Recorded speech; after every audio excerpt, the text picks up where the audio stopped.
Lideramos el camino de la opinión pública y buscamos que la cultura del debate alcance consensos y soluciones a los problemas de nuestro país.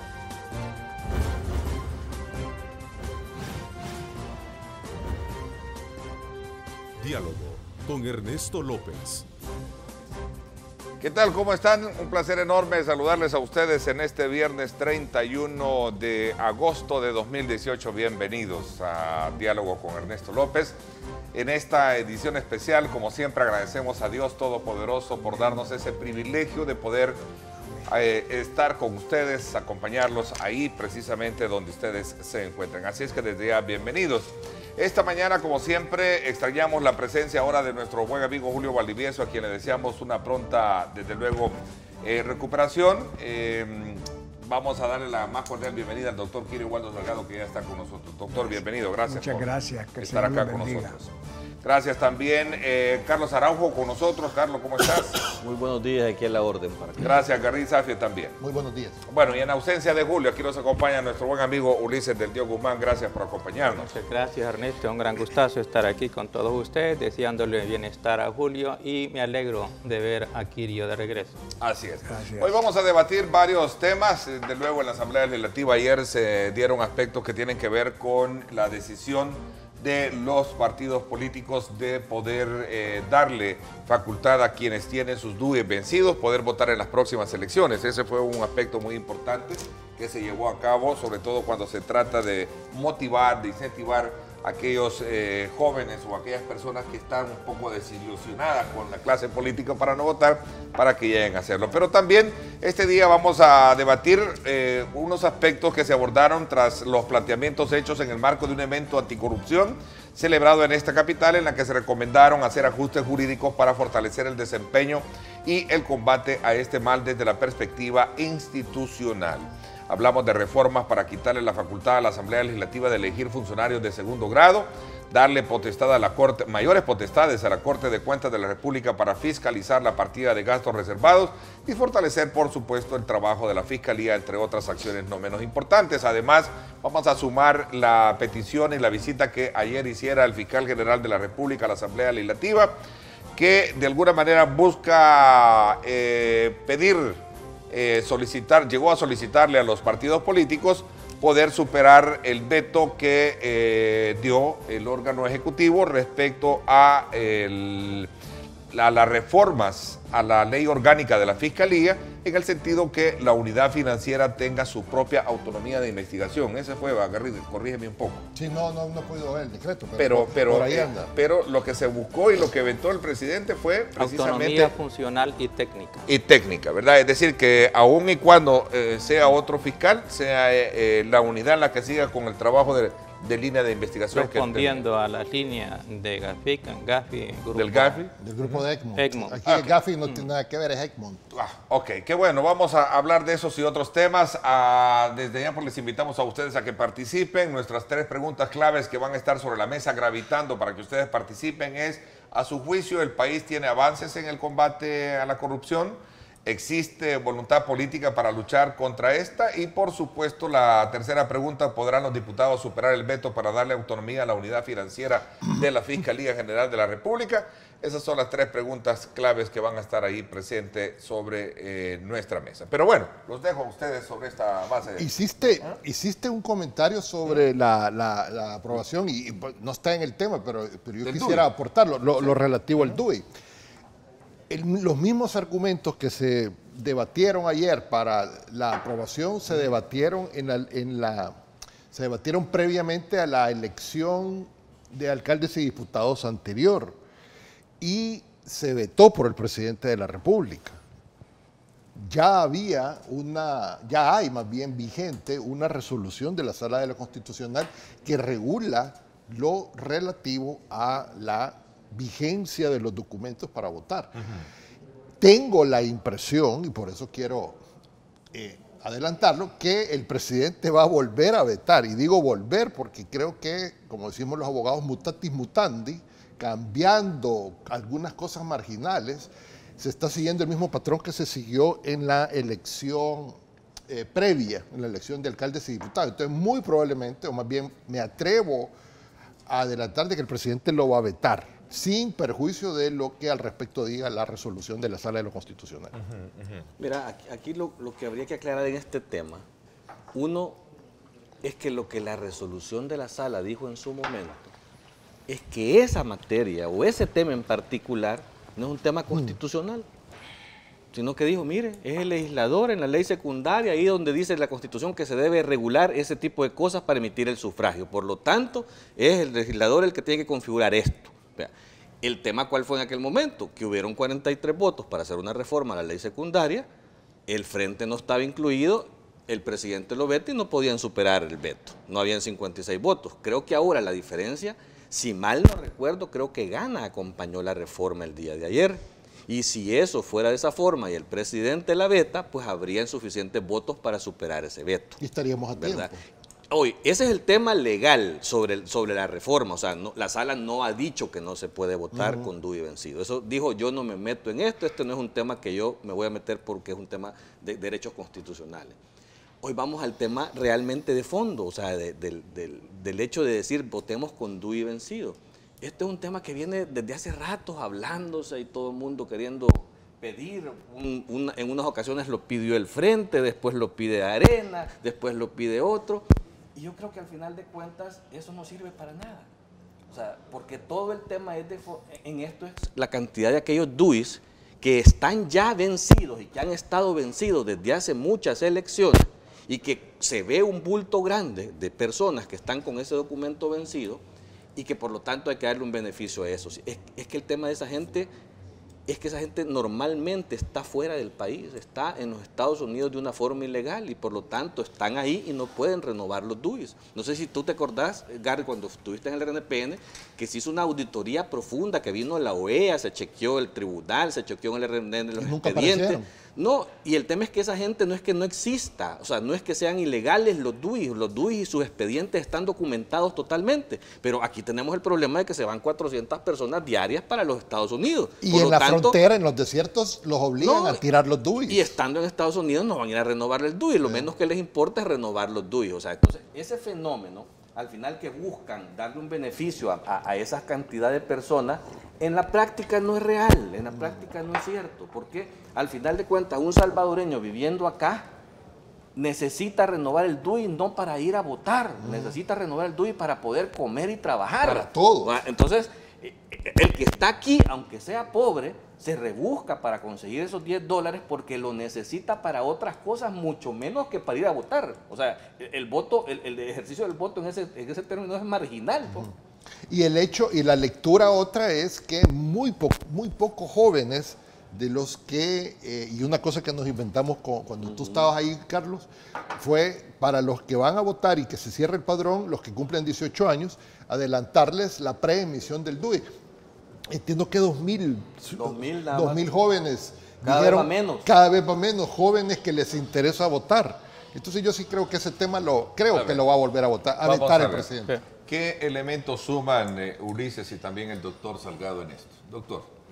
Bueno, yo en primer lugar quisiera darle gracias al Padre de los cielos, a las autoridades superiores del Instituto Salvadoreño del Seguro Social, al cuerpo de médicos, enfermeras y personal de limpieza.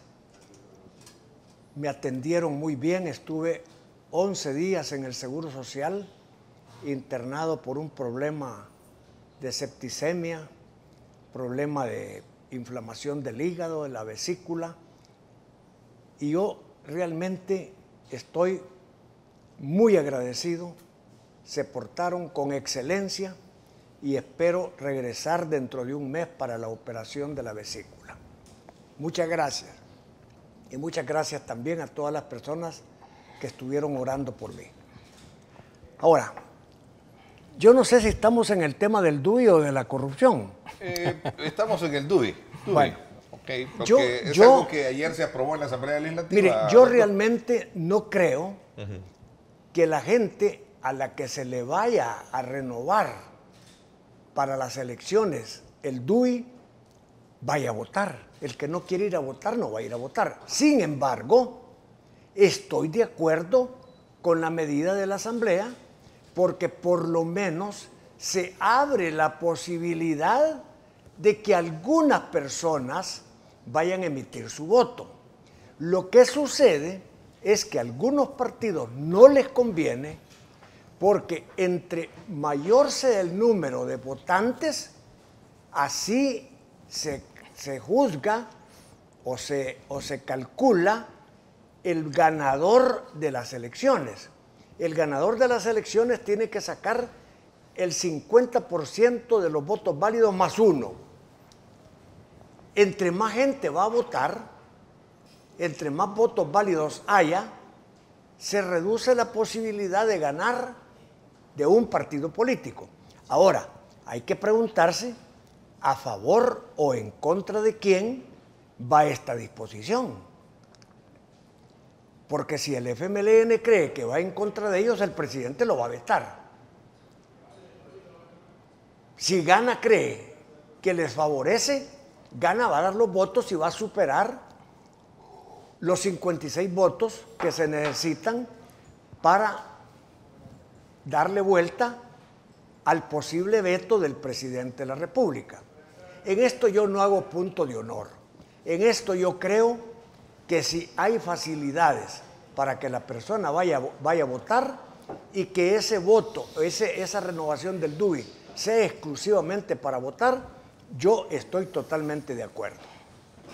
Bueno, yo realmente creo que el análisis sobre las consecuencias y las expectativas políticas y utilidad práctica del DUI ha sido analizado. Me referiría mejor a la raíz jurídico-constitucional de la existencia del DUI vinculado con la nacionalidad y el derecho de ser ciudadano, dentro de ello el ejercicio del sufragio. El DUI es un documento tal que en la práctica se ha convertido en el instrumento para ejercer los derechos de ciudadano dentro del Estado. Y en consecuencia, limitar incluso el DUI a 5 años, 6 años, 10 años, etcétera, lo que sea, y que de repente, porque ya perdió su vigencia, puede llegar alguien con el supuesto DUI vencido y le digan, sí, no cabe duda, usted es esta persona, pero como ya le venció el DUI, entonces le negamos aquí en la práctica su derecho al ejercicio del sufragio. Eso es lo que significa negarle el ejercicio del sufragio por vencimiento del DUI. En consecuencia, en mi opinión, es más bien una negativa al ejercicio de uno de los derechos fundamentales del ciudadano, que, por cierto, esa vigencia o esa negación del ejercicio del voto, aún sin ese decreto transitorio de la Asamblea Legislativa, el ciudadano siempre debe tener el derecho de votar. Esto coincide más o menos con la propuesta de reforma que ha presentado el doctor Salvador Nelson García Córdoba, de que los DUIs no tengan vencimiento en la vigencia, porque es el documento necesario para el ejercicio de los derechos de ciudadano fundamental en el país. Negarle a alguien poder ejercer toda clase de derechos en relaciones civiles, familiares, personales, electorales, etcétera, es negarle el derecho de ser ciudadano, convertirlo en una especie de apátrida dentro de su propia patria. Bueno, al final creo que la decisión va a ser positiva también para quienes en algún momento estaban pensando no ir a votar y tienen ahora lo que dice Ulises es correcto. Casi que, bueno, resumiéndolo, casi que el que no tiene DUI o lo tiene vencido, casi que no puede ser ciudadano legal, claro, dijéramos, una cosa así. Pero en el caso del ejercicio de los derechos políticos, también es cuestionable, pues, porque ¿por qué la vigencia o por qué un plazo me va a restringir un derecho constitucional? Pero en fin, esa discusión ya la veremos. Yo sí creería de que sí se debe motivar al voto, pero estos votantes, como bien decía Carlos, ya no están aquí, están en otro lado, no van a motivarlo. Es marginal el beneficiario que va a tener esa. Creo que la oferta política de los candidatos es lo que más puede llamar a que la gente salga a votar, más que la vigencia o extender la vigencia a través de decreto. Pero ya veremos. El ausentismo en las urnas no se combate con esas medidas. O sea, son otros los problemas que hay para que la gente no asista a votar. Estoy de acuerdo. Es que me parece que están haciendo de este decreto transitorio una medida de populismo electoral, ¿verdad? Pretendiendo caer en gracia con esos que no tienen DUI. Mira, eso ya en el efecto práctico, que está mal utilizado. Sin embargo, sí creo también de que es marginal la cantidad de personas que eventualmente van a ir a votar con ese DUI vencido, porque no hay que despreciar tampoco el hecho de que haya gente que a lo mejor no tenga la cantidad de dinero para ir a renovar su DUI. Sí, ¿verdad? no, Puede mira, existir, y ahorita ¿verdad? un televidente que no tenga esa cantidad de dinero, eso puede ocurrir, pero independientemente de eso, creo que la gran cantidad, el grueso, en mi opinión, de esas personas es gente que no está votando por diferentes circunstancias. Un ciudadano, Yael Vargas, me está documentando lo que al respecto dice la resolución. Y si bien la resolución no es concluyente en cuanto a la vigencia del DUI, sí habla de que el DUI debe estar vigente a la hora del ejercicio del sufragio. Pero lo que también es importante mencionar, y que no lo hemos mencionado, que detrás de la vigencia y la emisión misma del documento hay una concesión del Estado a una empresa que está obligada a emitirlo dentro de determinados plazos. Esa concesión también está vinculada por plazos y otros términos, y obviamente la empresa concesionaria tiene que emitir el documento único de identidad, pues para que tenga la vigencia, pues. Y con los fallecimientos, cambios de domicilio, de estado civil y demás, el DUI no puede tener una vigencia permanente, no puede tener una vigencia de más de 10 años. En muy pocos países del mundo. 8 años.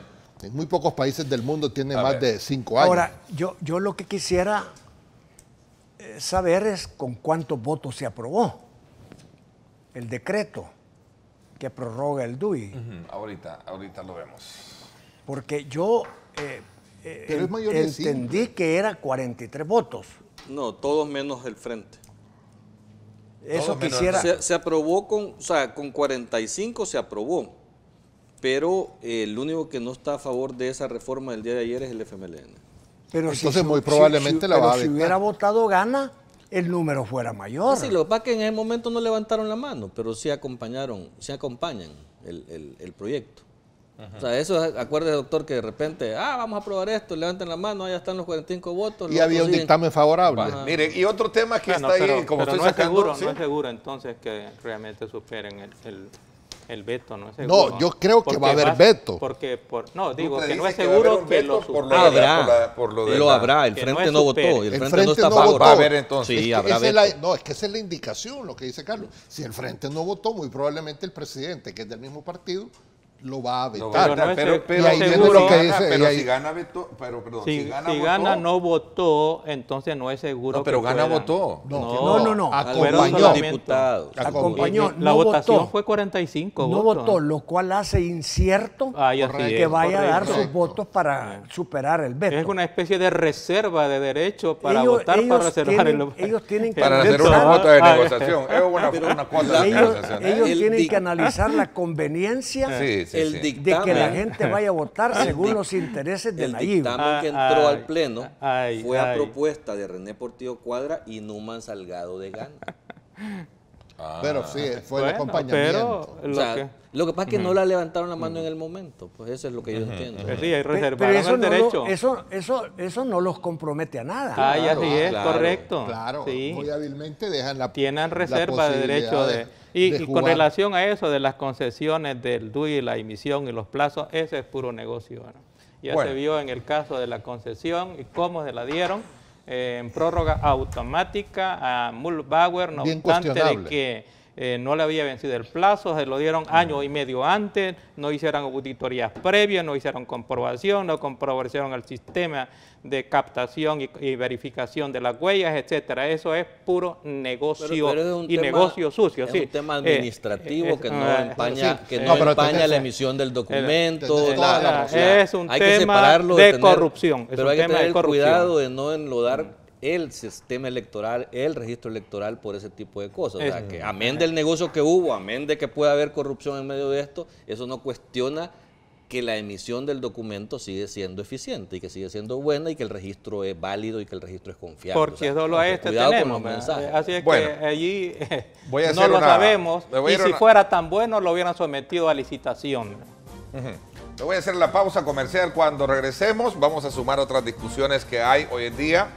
El periódico La Prensa Gráfica hoy muestra un sondeo electoral y coloca al partido Gana, que por cierto postula a Nayib Bukele como su candidato presidencial, como favorito para llegar a la presidencia de la República en las elecciones del 3 de febrero, según esta encuesta publicada por LPG Datos y la Unidad de Investigación Social de este periódico. Así es que vamos también a sumar un poco la lectura así ligera y luego entramos de lleno a los temas que hemos planteado. ¿A quién ponen de segundo? Tenemos al partido Y los Arena, la coalición. Y los porcentajes. Así es. Al partido, ahí está, por cierto, voy a colocárselos también. En el tablero electrónico. En la próxima contienda presidencial participan desde luego todos estos otros candidatos y está el partido de la coalición con el 17.6. Hay varios indicadores, se los voy a mostrar cuando regresemos. Vamos a la pausa y gracias a usted por estar con nosotros. Saludamos cordialmente a quienes nos están sintonizando a través de nuestra cuenta en Facebook. Gracias por su sintonía.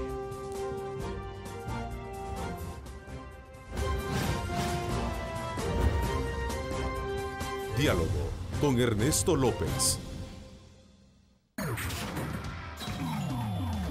Estás viendo Diálogo con Ernesto López. Diálogo con Ernesto López. En Texaco tenemos más que combustible. Tenemos Tecron, el aditivo que ayuda al motor a tener su mejor desempeño. Por eso tenemos para ti Texaco con Tecron, el combustible inteligente. Bueno, gracias. Vámonos entonces ahora a recorrer nuestra bella capital. Ahí está. Gracias a Texaco con Tecron, el combustible inteligente, nos vamos hasta la zona del Boulevard del Ejército, cerca de Molsa, allá, hacia el paso a desnivel que conecta con el Boulevard Arturo Castellanos. Allá al fondo usted puede apreciar cómo está desde luego la circulación que viene de la capital hacia el oriente, es decir, hacia Soyapango. Y aquí vamos en el recorrido hacia esta conexión de Molsa y por supuesto la Boulevard Arturo Castellanos. Así está el tráfico, un poco lento en la conexión de ingreso a la capital, ¿verdad? Toma en consideración estas imágenes que desde luego nos ponen en perspectiva de cómo está San Salvador a esta hora. Ahí está. Vamos a ver si nos elevamos un poquito. Elevémonos un poquito con el Mega Drone para poder apreciar mejor esta imagen que muestra que se detiene desde luego el tráfico en esta conexión que tenemos para ustedes a esta hora de la mañana. Gracias por sintonizarnos. Gracias por preferir este informe que lo coloca usted de manera muy puntual. ¿Cómo está el tráfico en esta zona? La conexión. Me dicen que así está el tráfico a vuelta de ruedas en esa conexión hacia el Boulevard Arturo Castellanos. Si usted piensa conectar ahí, pues busque vías alternas. Aguascalientes, no sé cómo estará. Aguascalientes, vean. Ojo de agua. No, Aguascalientes. No. La terminal de Oriente. Ah, sí. Una cosa importante con eso que muy probablemente que a raíz de los comentarios que hicimos la vez pasada no se llevó a la práctica la revocación, ¿cómo se llama? Okay. La revisión de lo del carril, del carril del Citran. Nos vamos entonces desde luego con esta imagen. Gracias a Texaco con Tecron. En Texaco tenemos más que combustible. Tenemos Tecron, el aditivo que ayuda a maximizar la economía en cada galón. Por eso tenemos para ti Texaco con Tecron, el combustible inteligente. Sí, por supuesto. Hablando del Citran, a raíz de lo que tú dijiste. No, todo lo debatimos aquí, que era una flagrante violación a que ya debería estar listo el fiscal para ir a jalar. Que la policía estaría cometiendo delito. Perdón un poco el término, y se retractaron. Así es decir, que ya la fiscalía debería tener listo para ir a traer a los funcionarios porque estaban entrando en desacato. Alguien dijo acá. Bueno, y tuvo miedo porque revocó la medida. En cuestión de media hora ya estaban diciendo que no. Lo importante es que leyeron y tomaron en las medidas a tiempo antes de violar la ley. creo que es bien prudente que lo hayan hecho. Bueno, miren, sí. caballeros, ¿ah? No, yo creo que sí hay que reconocerle el hecho de haber advertido que iba a haber un problema, por lo menos serio, Y y haber retrocedido. A Creo ver. que eso sí hay que reconocérselo al hay viceministerio. que esperar la nueva sala. Mira. ¿Para cuándo? No lo sé. ¿verdad? Sí, pero mientras no haya, no se puede usar, restringir el uso del carril del Citrán. ¿Escuchaste las declaraciones de Mario Tenorio, el diputado de Ghana, que dijo no vamos a estar de acuerdo con los caprichos del Partido Arena? Sí dijo, caprichos. Sí, ¿no? y la situación con la falta de elección no aterriza. Ayer hubo un cambio de posición que dijeron, por aquí está la noticia de que la doctora Marina de Torrento pudiera ser considerada Para la sala de lo constitucional. pero no cejan en llevar Madrid, a la lo licenciada de civil. Madrid a la de lo Sí, civil. es que el problema no es la doctora de Torrento. No, el no. problema es que siguen insistiendo en dejar en los 5 propuestos a elección a la procuradora. O sea, hoy la dejan en lo civil, entonces el problema sigue siendo ella al final de cuentas. No, pero en lo civil no. En lo civil En lo no, civil yo creo que es la secta Arena. No, Creo que es la secta Arena. no, es el pero que- gana, te digo, dice, yo, ok, la acepto ahí en la ahí civil, está. pero Meto a esta. otra, entonces ya es 2 por 1 el combo.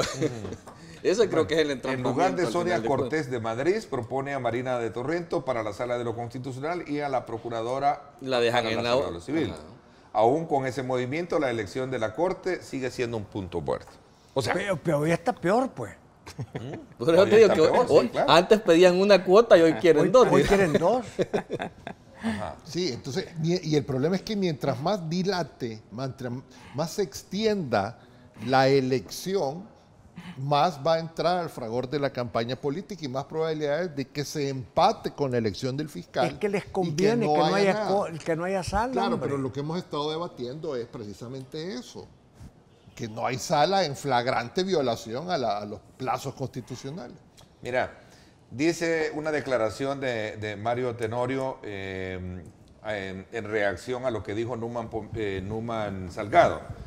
Dice Numan Salgado que todo lo que se está llevando a cabo, reconoció que el proceso está estancado porque a su juicio, como ha sido en el pasado, se sigue privilegiando el reparto de cuotas entre todas las fracciones, no solo una, o sea, Así entre es, todas. todas las Tú fracciones lo dijiste la vez pasada. tienen el mismo negocio y Ok, aquí pretenden siempre ha echarle la sido culpa a así uno y el otro es históricamente, igual. no está cambiando en nada esta situación, es lamentable porque cuando yo vi el proceso que se estaba llevando a cabo, que se abrió la participación ciudadana, pensé que se iban a hacer las cosas diferentes, pero no fueron así, dijo Numan Salgado.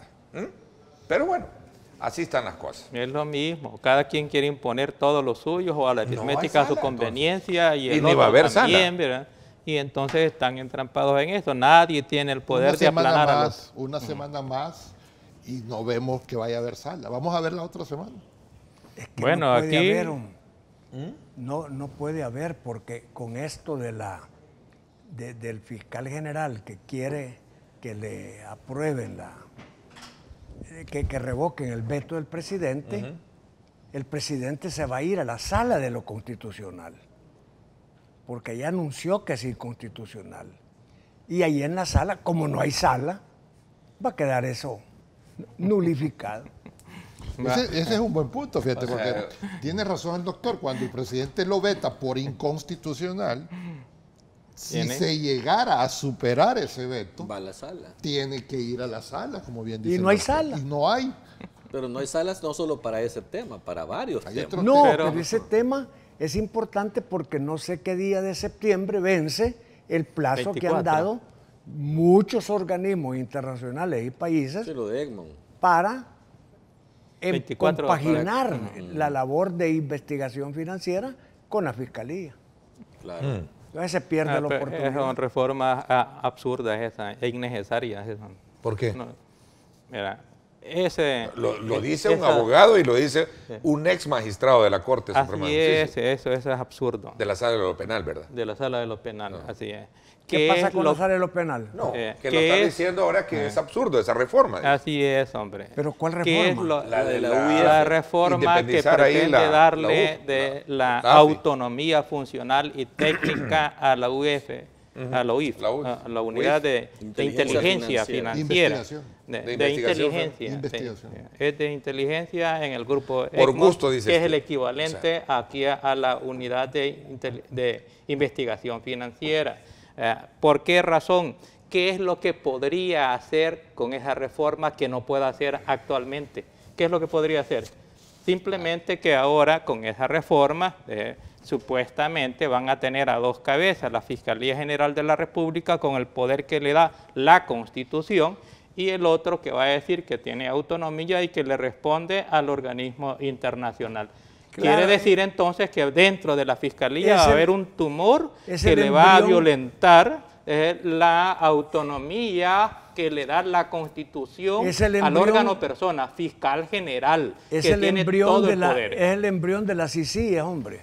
Correcto, sí, tiene razón, Kirio, es un embrión metido ahí con un disfraz de cierta lenguaje. Por eso es que el Frente se opone. Y que es absolutamente innecesario, porque estamos hablando de autonomía funcional y técnica. ¿Qué es lo que le puede impedir el fiscal general al jefe de la UIF? ¿Qué es lo que le puede impedir en este momento? Si al contrario, tiene que darle todas las facilidades, y la UIF ha estado funcionando exactamente del mismo modo en que tendría que funcionar una vez que esté vinculado con esa reforma de autonomía, con la diferencia que de repente podría recibir instrucciones no desde dentro del fiscal general, sino que desde afuera.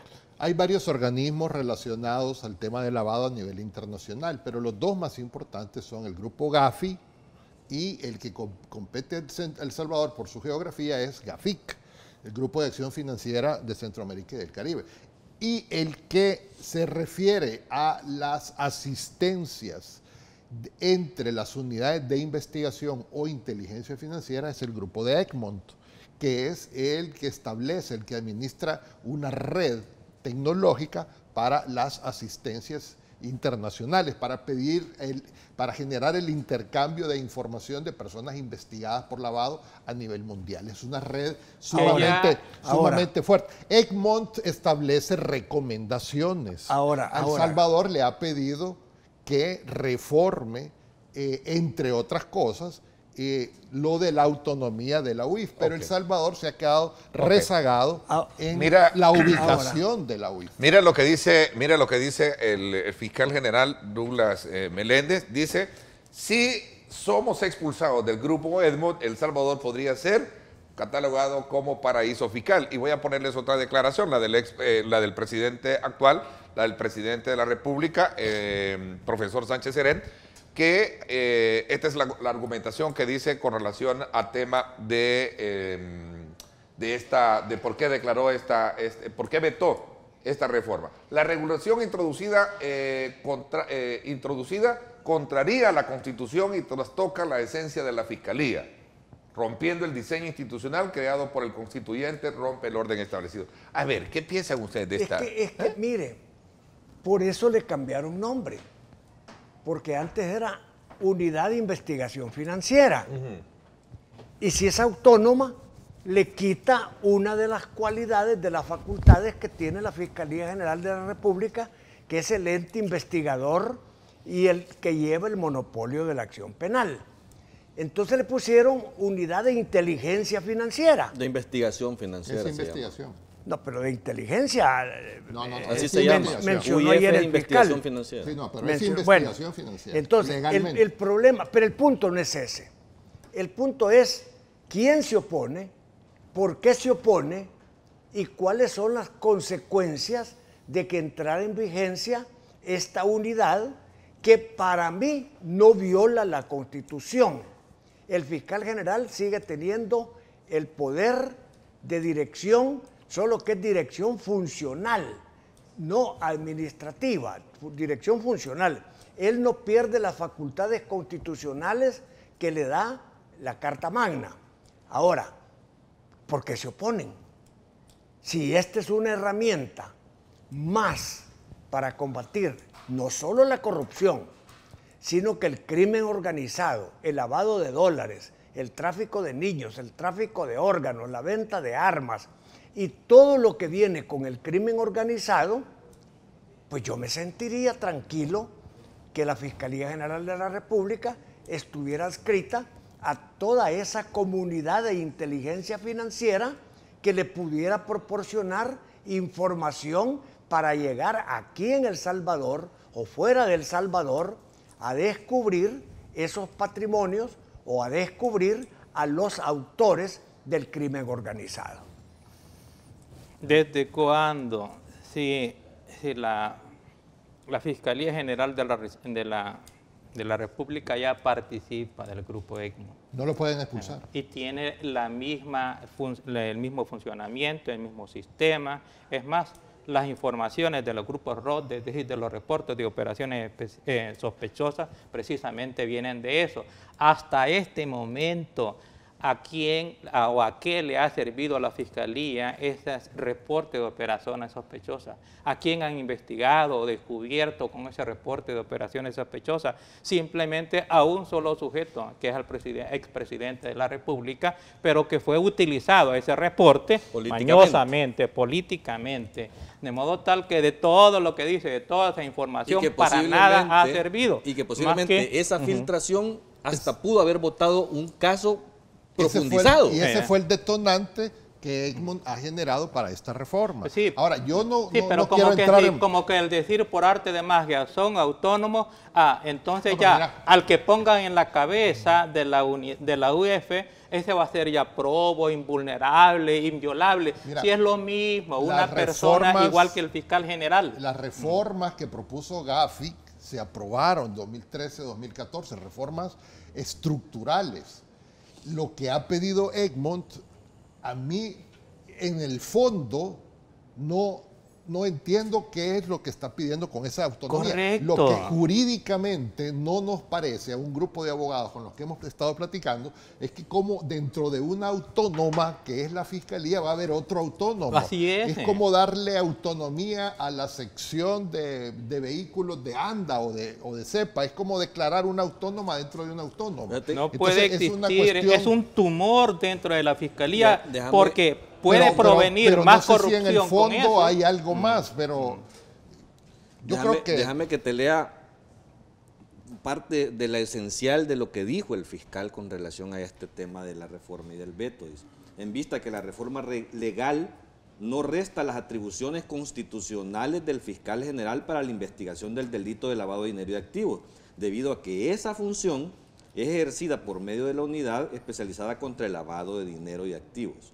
Y por su parte, dice, la UIF le corresponde desarrollar las acciones técnicas de recepción de los reportes ROS, análisis y diseminación de información financiera, aclarando con lo anterior que la UIF dentro de la Fiscalía no es una unidad organizativa de investigación del delito y promoción de la acción penal, sino que es una unidad de análisis de información. Entonces, por eso es que cuando él está pidiendo eso, es por lo que dice que lo que tiene que garantizar es que no habrán injerencias indebidas por parte de funcionarios ajenos a la inteligencia financiera. El fiscal es el que tiene que garantizar que nadie tiene que tener injerencia en la UF y en toda la unidad investigación del delito siempre estará en manos de la Fiscalía. Se transformaría entonces en una unidad de inteligencia con funciones administrativas no jurídicas. Mira, Claro. hay que ¿Cómo no va a separar, ser hay que jurídico separar eso? dos funciones. El Salvador se ha quedado rezagado con las unidades de inteligencia. En todos los países, desde Estados Unidos hasta Sudamérica, las unidades de inteligencia están fuera de los entes acusadores. Guatemala, Honduras, El Salvador, Costa Rica, Colombia, Sí, todos están en la superintendencia en del la sistema superintendencia, están en el Ministerio de Hacienda, pero solo El Salvador las tiene fusionadas. Entonces ahí es donde viene la diferencia entre un reporte de operaciones sospechosas y un reporte de inteligencia financiera. Son dos cosas diferentes. Uno se genera por los bancos y las instituciones supervisadas y después de una investigación de inteligencia se genera un reporte de operaciones sospechosas. Ahora en El Salvador tenemos mezcladas las dos. Eso es lo que está generando esta gran confusión. Pero el reporte de operaciones final... sospechosas ahora eso es automático, es la cantidad lo que lo determina. Sí, pero eso lo y genera, esa genera la inteligencia, esa parte, no la investigación. Pero es que esa parte del reporte de las operaciones sospechosas, la recepción, el análisis de todo eso, son búsquedas ya de indicios de cometimiento de delito, y eso ya es parte de la investigación. Así es que ese cuento de que eso no forma parte de la investigación está equivocado. Eso forma parte ya de la investigación. Porque esto es inteligencia. Es que lo que pasa es que es una separación. Esto es otra cosa. Miren, es una separación funcional. La unidad esta que se quiere crear autónomamente, dependiendo del fiscal, es como una unidad de staff que va a alimentar la investigación que está haciendo la Fiscalía y la unidad de crimen organizado y de lavado de dinero. Entonces, yo no entiendo por qué, si eso va a ayudar, por qué nos estamos oponiendo a que haya una unidad de inteligencia financiera o de investigación financiera que pueda poner en claro toda la corrupción que hay y ha habido en los 3 órganos del Estado. Ese es el objetivo fundamental de lo que plantea el doctor, pero aquí hay dos cosas. Pero es que este es lavado, mira, no corrupción. No, pero mira, esto de la UIF es como que fuera, por ponértelo en un ejemplo, es como que fuera el OIE, que es el organismo de inteligencia del Estado. ¿Tú crees que cualquier funcionario o los funcionarios van a llegar al OIE a decirle cómo no, denme todos los expedientes de todas las investigaciones que están haciendo? O sea, tiene suficiente autonomía inclusive el OIE, ¿verdad?, para poder resguardar la información de inteligencia que está procesando en los casos. Es autonomía funcional. Lo mismo se busca con esta unidad, y esto es más delicado porque de verdad combate el crimen organizado a nivel mundial, y no es que es una oficina receptora de ROS, no, comparten inteligencia a nivel mundial. Entonces, ¿cómo te pones a creer de que cualquier funcionario público va a venir? Me refiero a cualquiera, porque cualquiera le puede meter mano en función de conocer qué son las investigaciones que se están haciendo con relación a estos temas de lavado de dinero. Entonces, tenés que resguardar suficientemente esa información. Yo inclusive sacaría esta unidad, como tú decís, de la Fiscalía. Esa es la tendencia. Pero al final podés convertirla en una autónoma suficientemente. Allí sí, pero no una autónoma pero dentro no de una autónoma. Ese es un tumor dentro de la Fiscalía. No tiene que estar en la Fiscalía. Bueno, es que la Fiscalía no debe de tener la investigación en términos generales, porque contamina la investigación, la acusación contamina la investigación. Están investigando con el propósito y con la cabeza de que tienen que justificar la acusación que ya se les ha ocurrido, de la culpabilidad. Y en consecuencia, esa investigación ya no es objetiva. Esa investigación es para justificar y buscar la culpabilidad de alguien. Entonces, en nuestro medio, con nuestra cultura, la investigación y las inteligencias deben de estar separadas de la acusación. Y el acusador debe de revisar la pertinencia, la idoneidad, la legalidad, la utilidad que puede tener el material eventualmente probatorio, y con ello decidir si acusa o no acusa. Pero aquí se les ocurre que todo aquel que ha sido sospechoso o señalado muchas veces festinadamente debe de resultar culpable a través del material probatorio que ya está inclinado. Así es que deben de separar y cortar esa función de la Fiscalía General de la República. Y ahí se terminaría el problema. Ahí termina el problema. De constitucionalidad. Ahí termina. Ustedes tienen que modificar la Constitución y reformar y darle institucionalidad al fiscal general, porque esa es una persona, debe de ser una institución. Perdone. Pero eso es otra cosa bien distinta a lo que estamos hablando. Es lo mismo. No, ya enfocado al lavado. Ya estamos enfocando unidad de investigación o unidad de inteligencia financiera, que son los grandes casos también de crimen organizado, también de corrupción, sobre temas de lavado. De crimen organizado, porque donde hay crimen organizado hay corrupción, donde hay lavado hay corrupción. ¿Y qué es lo que busca esto? Entonces, ¿qué es lo que sucede? El que se oponga, que diga por qué se opone. Si tiene algún interés en que no lo investiguen, pues que se oponga. No, pero el presidente ha dicho que lo estima que es inconstitucional, por eso se ha Pero opuesto. no es inconstitucional. No, pero el presidente ha dicho que es inconstitucional. No, pero porque no quieren perder el control sobre la unidad. Es que tengan esa motivación es diferente. El tema es la injerencia. Mira, en toda la región y en todo el mundo sabemos que el poder político está penetrado por el crimen organizado. Claro. ¿Vea? Y llegar a ser funcionario, llegar a ser un diputado, llegar a ser un ministro, al final de cuentas es fácil que pueda llegar personas vinculadas al crimen organizado. Entonces, ¿qué busca esto al final de cuentas? Es evitar que los malos penetren estas oficinas donde se están haciendo estas grandes investigaciones contra la corrupción. ¿Y qué es lo que yo te insisto? Al final de cuentas, este es un tema que están discutiéndolo por constitucionalidad. Es fácil, saca esa unidad de ahí y se acabó el problema. Ahí sí estamos de acuerdo. Y darle autonomía para proteger la información. Además, el presidente en el veto al final dice que todo lo que puede hacer esa unidad actualmente es lo mismo que haría aún confiriéndole autonomía. Porque ya lo está haciendo. O sea, entonces es una reforma del absurdo, una reforma para seguir igual, simplemente para meterle el tumor y eventualmente la influencia extranjera dentro de la Fiscalía General. Pero eso no quiere decir que es inconstitucional lo que me acaba de decir usted. Son dos cosas. Sobre el lo que es inconstitucional es el tumor de quitarle parte de la autonomía al fiscal general, porque el único autónomo es el fiscal general. No hay ningún tumor, lo que hay es temor. Es que puede, es correcto. Es que puede existir temor, pero esa ya es la motivación, ya no es la juridicidad, ¿qué es lo no es que la causa. sucede? ¿Qué es lo que sucede en la práctica?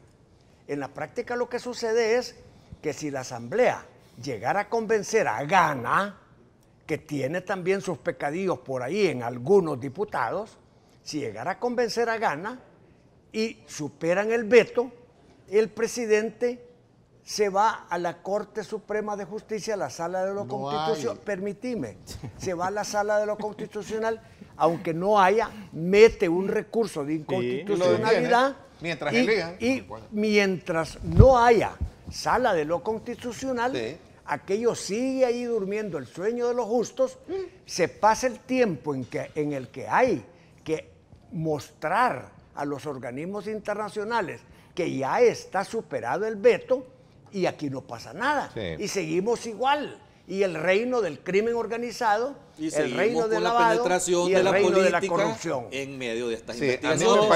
mí me parece, no va a cambiar nada. Bueno, a mí me parece, va a seguir operando lo mismo y haciendo lo mismo. Y eso ya lo dijo el presidente al final y tiene razón. A mí me parece que la Fiscalía, política. Me parece que la Fiscalía, y motivada en este caso por el titular, debería de tener todas las herramientas pertinentes para ir a golpear todas esas estructuras, porque aplaudimos aquí cuando golpean a ¿verdad? Estos grupos delictivos, la operación del Pacífico, qué bueno. Pero cuando ya vas a tocar esos otros estamentos. Cuando te vas una grada más arriba. Cuando te vas una grada más arriba, y entonces pues démosle el apoyo. Si este país necesita. Esta reforma podría ser útil en los casos de acefalía del fiscal general, para que la unidad de investigación financiera no se entorpezca y es que su trabajo no se detiene. Es que el trabajo no se detiene. Esto en el fondo es evitar la injerencia política sobre la información que ahí se maneja. ¿Saben cuál es el temor real? El temor real es de que este sea un embrión de las CICIES y que si aquí se constituyan las CICIES y las CICIES no le conviene a los corruptos, no le conviene al crimen organizado, no le conviene a los lavadores, no le conviene a todos los delincuentes. El que no es delincuente no le importa que haya CICIES, pero si hay CICIES no se escapa nadie. Y si queremos limpiar este país, debemos de empezar por el principio. Y si esto es un embrión de las CICIES, yo lo celebro, particularmente lo celebro. Está bien, de acuerdo, pero vamos a seguir con el debate después de esta pausa. Regresamos. Además no podemos celebrar medidas de violación de la Constitución porque entramos en el desorden en que estamos actualmente. El país necesita tener una estructura fuerte un brazo jurídico fuerte para combatir la corrupción en todos los niveles. 3 expresidentes de la República procesados, hincados ante la corrupción en este país. O sea, no es suficiente. Es que la tiene. Vamos a ver. Tiene todo el poder para hacerlo. Vamos a seguir con este debate. Gracias por estar con nosotros. Son las 7:26. Aprovecho también a ustedes para invitarnos a que me sintonicen mañana a las 7 de la mañana el programa en directo con Ernesto López Radio. Vamos a, desde luego, hablar sobre aspectos que tienen que ver con esta polémica alrededor del trabajo en la Procuraduría de Derechos Humanos. Vamos a hablar de la polémica que hay entre los empleados y la titular con relación a cómo se están manejando las cosas al interior de la Procuraduría de Derechos Humanos. Este es el día de mañana a las 7 de la mañana. En la segunda parte también vamos a conocer parte del proyecto del nuevo partido que se está en formación. Así es que desde ya les invitamos a ustedes a que nos acompañen. Gracias.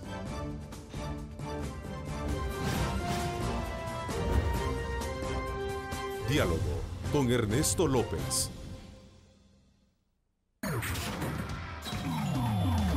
Estás viendo Diálogo con Ernesto López.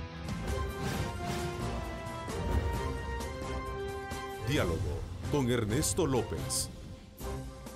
Bueno, gracias nuevamente por estar con nosotros a esta hora. Saludos muy cordiales a quienes nos están sintonizando.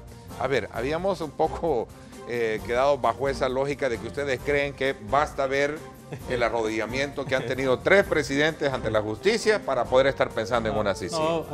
No necesariamente. En cuanto al funcionamiento... Eso sería una evidencia a la inversa de que la Fiscalía General puede funcionar sin necesidad de la CICIG.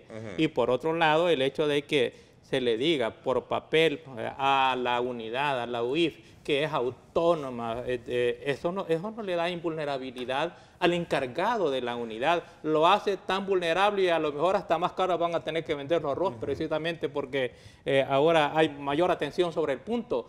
Las cosas no se dan invulnerabilidad, probidad, no se da por medio de decreto. Y además, bien lo dijo el presidente de la República en el veto, ¿qué es lo que podría hacer con esa supuesta autonomía que no puede hacer actualmente? Si la garantía de esa autonomía, de esa invulnerabilidad y esa responsabilidad del jefe de la unidad, de la UIF, es directamente con el fiscal. De modo tal que el fiscal es el que debe tener el control con esa persona. No hay más para dónde. Y ¿cómo va a tener más garantía el jefe de la UIF por medio de una reforma a la ley orgánica de la Fiscalía que lo que tiene el fiscal general, que tiene la autonomía directamente dada por la Constitución? Sí, ahí hay. Ahora, en el tema CICIES, en el foro, en el primer encuentro anticorrupción que se celebró esta semana, 2 días. Ya entrando en los temas. Sí, no, pero vinculándolo al tema CICIES, se habló muchísimo de lo que se está convirtiendo el combate a la corrupción a nivel mundial. Vinieron ponentes de alto nivel de todas partes del mundo a hablar de todo lo que se está haciendo. Pero ya enfocándonos en el Triángulo Norte, se hablaron maravillas de la CICIG de Guatemala, pero también se hablaron las verdades, se dijeron lo bueno y lo muy malo que se está haciendo. Sí. Y cómo sí se ha retomado un enfoque muy bueno por parte de la Maxi de Honduras, que la está apoyando la OEA, en el que sí se ha enfocado bastante los errores que se cometieron con la CICIG de Guatemala. Ahora, ¿por qué en El Salvador no se estableció eso? En primer lugar, porque se dieron varias coyunturas. Créanme que si no hubieran funcionado otras cosas, ya hubiera una CICIG en El Salvador. El retomar la sección de probidad fue un bastión sumamente importante. En activarla. En activarla más bien, en reactivarla, eso realmente fue un elemento muy, muy, muy positivo que ha puesto a El Salvador dentro de los países que están combatiendo la corrupción de una manera muy, muy agresiva y muy positiva. Tristemente también se habló de los otros organismos que acompañan a al combate a la corrupción. La Fiscalía sale bien librada, pero la Corte de Cuentas sale aplazada. Ahí está el problema. No, es que no solo es un problema, son un montón de problemas. En todas las unidades hay problemas. También estar colaborando en otras mesas de combate a la corrupción, hemos llegado a la conclusión de que este es un tema cultural, pero sí hay bastantes grupos de trabajo que están enfocándose en las universidades, en el sector privado, en el gobierno mismo, y lo más importante es la creación del famoso GETIAC, que es el Grupo de Trabajo Interinstitucional contra la Corrupción, en el cual 5 instituciones han creado ya un comité de trabajo con una agenda de largo plazo para el combate a la corrupción. Ahí está la Fiscalía, el Tribunal de Ética, la Procuraduría General, la Corte de Cuentas. Entonces son 5 instituciones. Y la sala de ¿cómo se llama? La Probidad no está.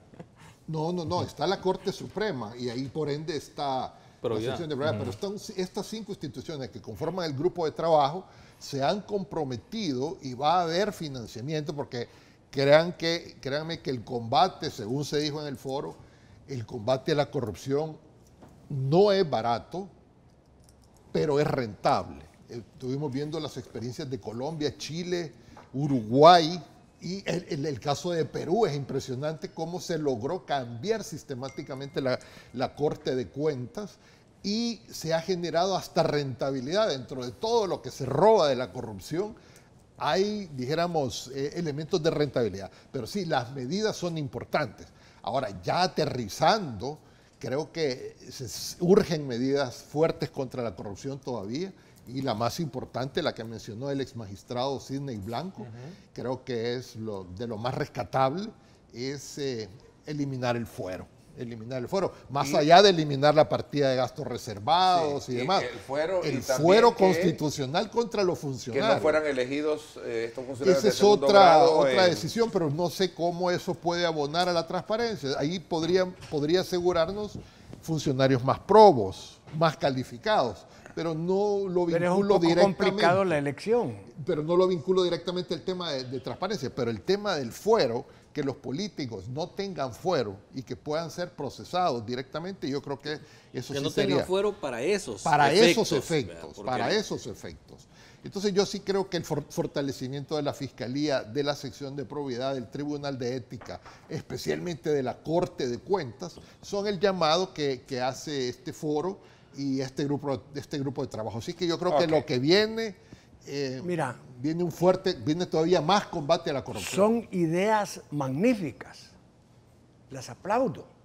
Si el problema es que quienes tienen que implementar todas esas ideas y todas esas operaciones son los políticos. Correcto. Es la Asamblea Legislativa.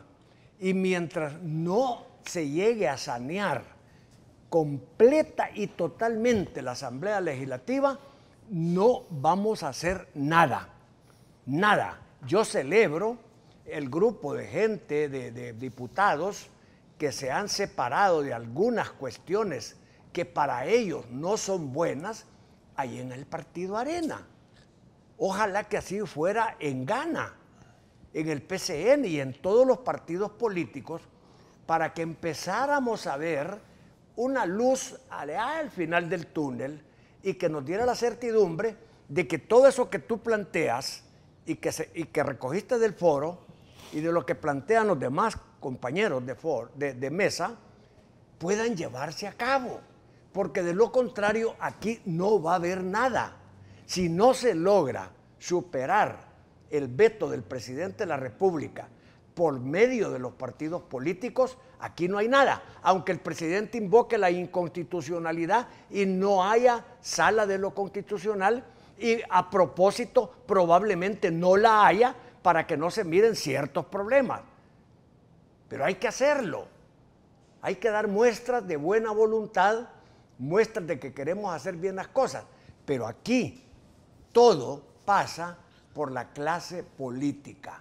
Y la clase política en El Salvador, salvo raras y honrosas excepciones, es una clase política viciada. Bueno, sí, Óscar Canjura dice: como abogado no estoy de acuerdo con la posición del colega Salgado. Las CICIE serían la enajenación de la investigación del delito y vulnera las atribuciones del Ministerio Público y del órgano judicial, una de las tantas. Elmer Guardado dice tiene que existir un CICIE para liquidar la corrupción.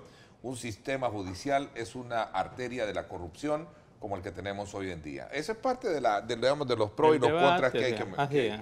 Bueno, señores, miren, vámonos ahora entonces a ver un poco esta encuesta que publica la prensa gráfica este día. Solo quisiera ¿Sí?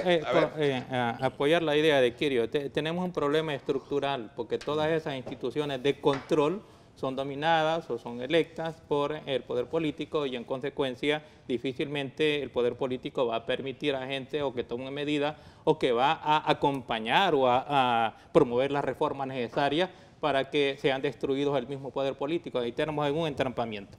Y muchas cosas que además tienen que cambiar, incluyendo esa sección de probidad y esa ley inconstitucional y esas medidas que deben de sacarlo de la Corte Suprema de Justicia, porque es un control administrativo que contradice la función jurisdiccional. Yo brevemente te haría dos observaciones sobre ese tema del foro anticorrupción. Una que no tiene mucho que ver con el fondo del foro, pero sí sobre la importancia en el país sobre lo que estaban hablando.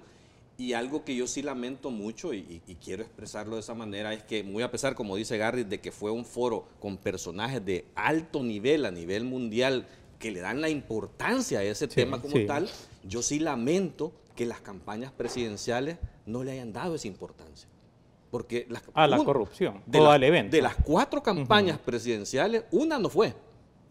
Y 3 mandaron a los segundos. De los candidatos presidenciales. Los candidatos. Las campañas presidenciales. Son 4 campañas las que están en este momento sobre el tema y un evento de tanta relevancia, de tanta importancia para el país y la región. ¿Quién no fue? El FMLN. No fue el FMLN y los otros 3 mandaron a los vices. No, pero no solo el FMLN que no llegó, que mandaron a los vices, no fueron los candidatos presidenciales. Pero es que ninguno de los candidatos presidenciales. Que un tema de tanta importancia para el país no haya sido de tanta importancia para las campañas. Pero es porque eso sí es delicado. Y te voy a decir otra cosa, estuvieron a tiempo completo el fiscal general, el presidente de la Corte Suprema, magistrados, y por eso es que quiero ponerlo sobre la mesa y hacerle un llamado a las campañas que si de verdad quieren que la gente se fije en ellos, pues que demuestren que de verdad le van a dar importancia a estos temas. No que demuestren, que parezcan, porque que parezcan, no, porque aquí ni siquiera aparecen, porque debieron de haber llegado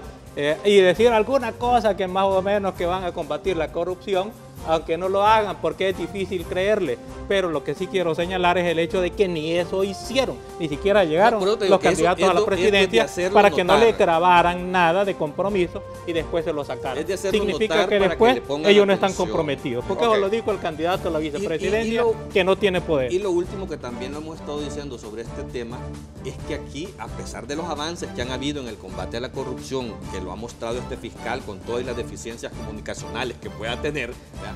Pero también faltan muchas herramientas y esto requiere un cambio en el sistema de Contraloría institucional de este país. Estructural y de raíz. Voy a una pausa comercial. Cuando regresemos, una encuesta de opinión que publica el periódico La Prensa Gráfica este día.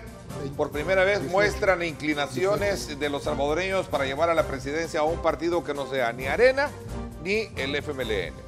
Esto para febrero de este próximo año. Y le da su voto de preferencia al partido Gana y su candidato Nayib Bukele. Vamos a la pausa. Ya nos vamos a ver.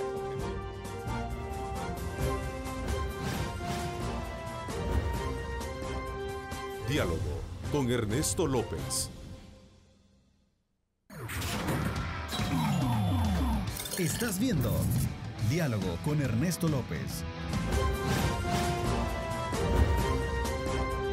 Diálogo con Ernesto López. Bueno, gracias nuevamente por estar con nosotros. Decía de que este día la prensa gráfica, LPG Datos, dio a conocer una encuesta de opinión en la que los salvadoreños desde luego le dan al partido Gana por primera vez en los últimos años, que no es Arena ni el FMLN, ¿verdad? Una inclinación y digamos como el voto de preferencia para ganar la presidencia al partido Gana y su candidato Nayib Bukele. Así, ¿cuáles son los números que demuestra? Ayúdame, Carlos, por favor, tú tienes ¿Tienes de la encuesta de la prensa? Sí, los datos más, digamos, como más... Lo que muestra es la intencionalidad de voto. Intención de voto la por intención partido. de voto, ok. 21.9 gana. 21.9 por gana. 17.6 Arena y 8.6 el FMLN. Veamos. Pero como candidato... no, aquí no muestran. No solo, ahí solo va como partido. Ajá, solo como partido. Es intención de voto por partido y es evidente. O sea, si tú inclusive puedes revisar, porque aquí no solo es la encuesta de la prensa, o sea, hemos tenido 2 encuestas en esta semana, la de la UFG, que es la encuesta de la Gavidia y la encuesta de la prensa ahora. En la encuesta de la Gavidia, incluso si tú revisas su antecedente, que hizo una encuesta en junio, en la encuesta de la Gavidia, ahí Gana te marcaba en intención de voto por partido 0.6. Y ahora se levanta. Y ahora tiene 31.2 más o menos en la encuesta de la Gavidia. O sea, y lo mismo que te está mostrando en este momento la encuesta de la prensa gráfica. O sea, que al final esta intención de voto marcada detrás de la bandera no se refiere al partido. Per se. O sea, no es el partido. O sea, bien lo destaca. Y es la evidente. persona. Son las personas, son los candidatos los que están moviendo todas estas aguas de los números y de lo que está detrás de las encuestas. ¿Y en la Gavidia cómo está Arena? La diferencia era... Yo recuerdo que era 46. Era 41-31 más o menos. 41 puntos y algo, 31 puntos y algo. 46, 29, 9 en la Francisco Gavidia. 46, 29, 9. 46, Nayib, 29, Arena. Miremos lo mejor, sí, pero es lo que yo recuerdo. Y 9, el Frente. De modo tal que entre Arena y el Frente llevan más o menos a 40. Y Nayib tiene 46, significa que él solo supera incluso a la intención de voto de los hasta ahora partidos mayoritarios. Ahora, ¿qué perspectiva y qué lectura le podemos dar a esto en cuanto a proyección? Porque estás a la puerta. No, mira, lo primero... A 4 meses de una... Lo primero que ya empezó... 4 meses, ¿verdad? Lo primero que ya empezó la guerra de las encuestas. Ahorita ya van a empezar a calificarlas, a desvalidarlas, a invalidarlas, perdón. Y ya empezó, dijéramos, la parte más formal de la campaña. Es decir, aquí ya estamos en plena campaña. Ahí está, mira, perdón, esta es la que te interrumpa. Esta es la prensa. Esta es la prensa gráfica, ahí está, logramos llegar porque teníamos problemas para hacer ¿cómo se le llama? La conexión, ¿verdad? Ahí está, a ver si podemos hacer el acercamiento, vamos a acercarnos. Ahí está, no, ahí está bien, vamos a ver. 35.7 Nayib Bukele, ¿quién es el mejor candidato según en la intención de voto para presidente? 20.0% Carlos Calleja, 6.7 en este caso lo tiene Hugo Martínez y don Josué Alvarado 0.1%. Pero esa es la pregunta de quién es mejor candidato. Es de persona. Claro, era la que yo te pregunté, es decir... Pero partido ya lo dijiste. Esto no te muestra intención de voto. O sea, yo te puedo decir, y te pongo un ejemplo. Calificación de personas. Yo te puedo calificar que sos mejor candidato, pero a la hora de emitir el voto por otro. Puede ser. No necesariamente ver, esa es la forma. Tú como especialista en el tema de encuestas, ¿no lo ves como algo contundente? No, eso no, esa pregunta no. O sea, aquí lo que tenés que referirte es a la intención de voto. No, pero es significativo, no por la intención de voto, pero en mi opinión sí es significativo el hecho de que le den supuestamente la mejor calificación a alguien que realmente no tiene la mejor calificación personal. Es pura percepción. Es pura percepción, es una calificación de percepción y más de estimación que otra cosa, porque estimar que Nayib es la persona mejor calificada para el ejercicio de la presidencia, realmente esa no es racional, sino que es emocional. Sí, pero la encuesta no puedes desestimar. Es que no la estoy descalificando. No estoy diciendo que es mentira. Digo que es una calificación emocional, no racional. No es racional. Pero eso es determinante porque la gente vota más aquí por la emoción que por la razón. Mira, aprovechando, esta es la Gavidia. Veamos el tema de la información. ¿Por qué partido votaría? Ahí está. Vamos a ver. Vamos a ver el resultado. Si lo podemos... ahí está. 46.55. Arena. Ahí está. 29. ¿Esto fue hace cuánto? Hace como un mes, ¿no? Ya. Y aquí el frente 10, digamos. Ajá. Y el otro 1.8. ¿Por qué el partido votaría? Ahí está. ¿Qué quiere decir? Vamos. Arena más o menos, solo para redondear, 30%, el Frente 10, suman 40 y Gana tiene 46, pero que en el fondo no es Gana, sino que en el fondo es la gente que reconoce que ahí están allí. Quiere decir que él solo supera a los dos partidos tradicionalmente mayoritarios y en consecuencia, si esto se va a convertir en el universo del 100% de los votos válidos, va a ganar, si esto se mantiene así, en primera ronda, a menos de que existe una cosa extraordinaria que por de pronto no se ha visto. Bien, dice Garrido, comienza digamos, como la guerra, ¿verdad? De encuestas, para legitimarlas y deslegitimarlas. Pero no olvidemos de que cada encuesta es una foto del momento. Así es. Entonces, no hay que casarnos con una determinada, aunque los candidatos que los favorezcan las van a ocupar como tales, como tendencias. Gracias. No son tendencias, son fotos de un momento. Pero la tendencia está en la secuencia de las diferentes encuestas a través del tiempo. Que no se puede hacer todavía porque va empezando la guerra de la... Pero esta encuesta refleja un punto muy importante. Esta de la Universidad Francisco Gavidia. ¿Sí? Bueno, las últimas porque aquí ya calificaron el desgaste que pudo haber tenido por haber sido candidato de Gana, ya está calificado. Solo te quiero hacer 46 a 21. Y se mantiene la superioridad. Solo te quiero hacer una aclaración sobre ese dato. Dime, sí. Esa respuesta que tú estás viendo ahí se refiere a la pregunta que dice, ¿quién cree que va a ganar las elecciones? Es diferente con eso que le han sacado ahí. Aquí tengo una encuesta. Por eso te lo estoy aclarando. Hay una pregunta puntual de la UFG que dice, si las elecciones para presidente fueran el próximo domingo, ¿por cuál partido votaría? Ahí los resultados son 31.4 Gana y 22.9 Arena. ¿Por el partido que votaría? Y no es. No es eso. No es esa la respuesta. ¿Andamos con el mismo dato? No, pero la diferencia es que lo que te digo, ahí nos estás mostrando... Búscamela por ¿qué sería entonces? Por candidato. Esa respuesta no es por qué partido votaría. Eso que estás viendo ahí no es eso. Responde eso es la pregunta, quién cree que va a ganar las elecciones. Cuando preguntan por partido, la respuesta es 31.4 contra 22.9. Son 9 puntos de diferencia. Ahí es más, o sea, lo que se está mostrando. O sea, ahora, hay otro factor. ¿Y el Frente cuánto saca en ese? Mira, hay otro. 11. Hay otro factor que lo hablábamos con Carlos. Vamos a ver. Que es en qué momento se hizo la encuesta. Se hizo en el momento en el que tuvo mucho fragor la acusación de Tony Saca.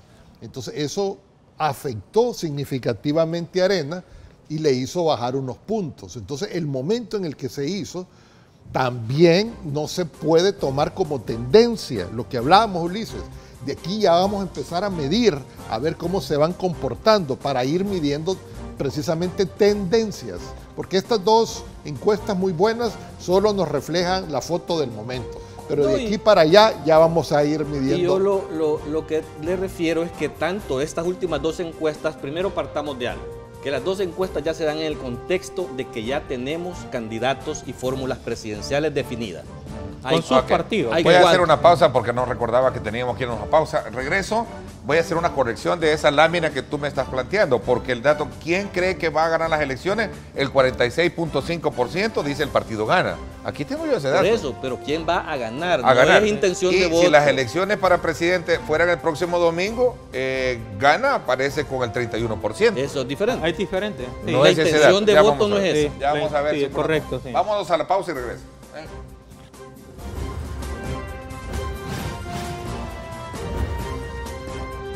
Diálogo con Ernesto López.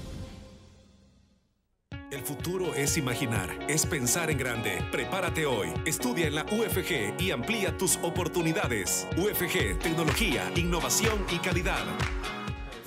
Bien, gracias por estar con nosotros. Vamos a ver, entonces la lámina que estábamos colocando, quisiera ya un poco para corregir ese dato, porque es un comparativo bien importante. Vamos a ver si la podemos poner. ¿Por qué? Ahí dice por qué partido votaría. Pero no es esa la pregunta. Pero es esa, porque si fuera por partido sería el 31.4%, que es una corrección. Ahí está. Gracias a... Vamos a es por quién creería. Ahí está. Este es el dato real, porque ahí había un error que se publicó en una de nuestras notas periodística, pero aquí estamos, gracias, te agradezco, Carlos, por la corrección. Aquí sí es, si es por cuál partido votaría, vamos a ver cómo podemos... Eso es lo que mide la intención de voto. Ajá, vamos a ver. 31-4 contra 22-9 y 11 el frente.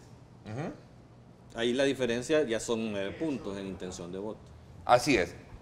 ¿Por cuál votaría? Sería 31 gana, ¿sí? Sí, 23 Arena, más o menos 11 el frente. 22.9 Arena, 11 el FMLN.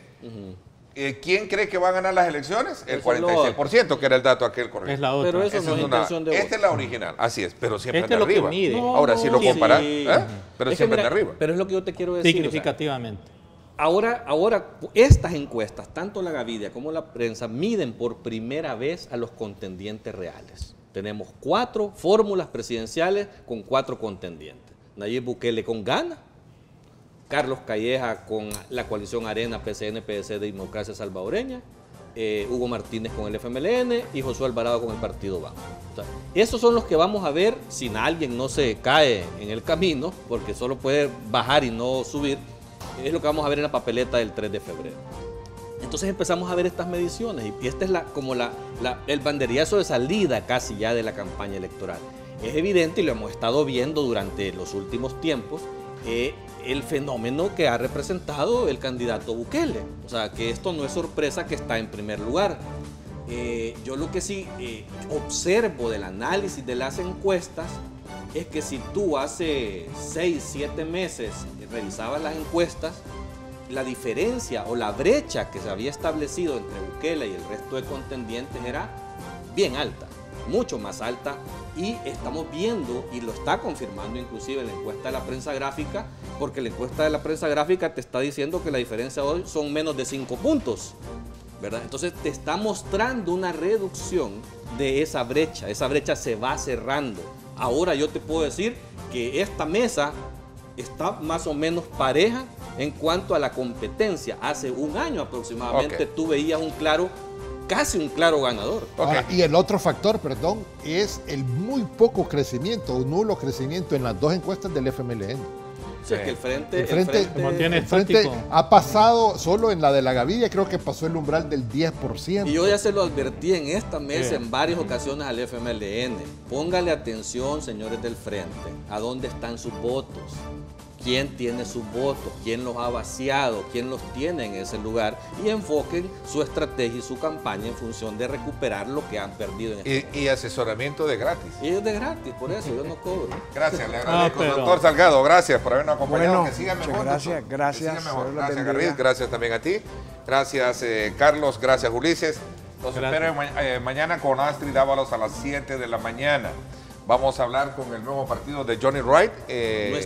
Nuestro tiempo. Vamos a conocer con... Interesante fenómeno que creo que merece la oportunidad de ser escuchado, de ingresar también mañana. al 7 de la mañana y el conflicto laboral que hay en la Procuraduría de Derechos Humanos. Mañana, 7 de la mañana, Astrid Dávalos y este servidor por En Directo con Ernesto López Radio. No se lo pierda. Gracias, pásenla bien y como siempre recuerden lo más importante, amar a Dios sobre todas las cosas. Lideramos el camino de la opinión pública y buscamos que la cultura del debate alcance consensos y soluciones a los problemas de nuestro país.